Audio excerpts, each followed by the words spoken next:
धर्मनगरी कुरुक्षेत्र की भगवद गीता के साथ साथ एक प्राचीन ऐतिहासिक पहचान कही जा सकती है, जिसका परिणाम कुरुक्षेत्र में प्राचीन समय का बौद्ध स्तूप भी मौजूद है। और इससे कहा जा सकता है कि इस बौद्ध स्तूप से भगवान बुद्ध और बौद्ध धर्म कुरुक्षेत्र की धरती में समाये हुए दिखते हैं।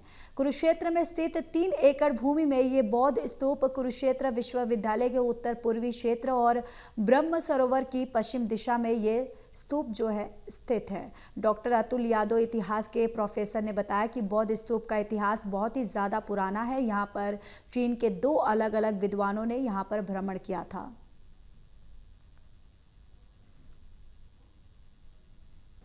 देखिए, आज के समय में जब चीज़ आ रही है और हम नए नए एंगल के साथ उभर के आ रहे हैं, शिक्षा व्यवस्था भी बदलती चीज़ आ रही है, तो कुरुक्षेत्र को हम जब धर्म के साथ जोड़ते हैं तो यहाँ पे मानवता का जो सबसे बड़ा संदेश दिया था वो भगवान श्री कृष्ण ने दिया था।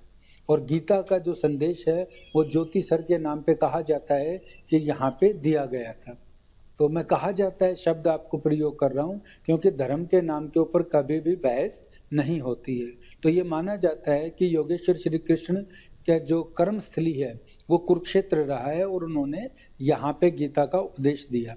जब हम कुरुक्षेत्र को देखते हैं और इसके इतिहास और संस्कृति को, जैसे आपने मेरे से पूछा, तो उसको अगर देखा जाए तो मैं इतिहास का विद्यार्थी हूँ और आधुनिक इतिहास में मेरा स्पेशलाइजेशन है।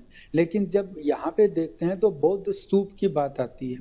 तो स्तूप एक जगह जो मिलती है जिसमें हम उस समय के काल को देखते हैं, तो ये अशोक के टाइम में हम पहुँच जाते हैं। अशोक का टाइम मौर्य काल था।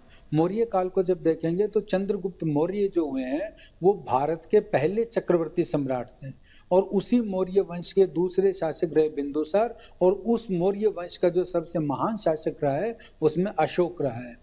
और अशोक के काल की ये चीज़ आती है तो हमारे पास 2 चीज़ें आती हैं उस समय में। जब प्राचीन भारत की बात कर रहे हैं तो 2 यात्री, एक ह्यूनसांग और एक फाइयान, ये चीन के यात्री भारत के अंदर आए थे। तो जो ह्यूनसांग है, ह्यूनसांग ने अपनी पुस्तक लिखी थी सीयू की।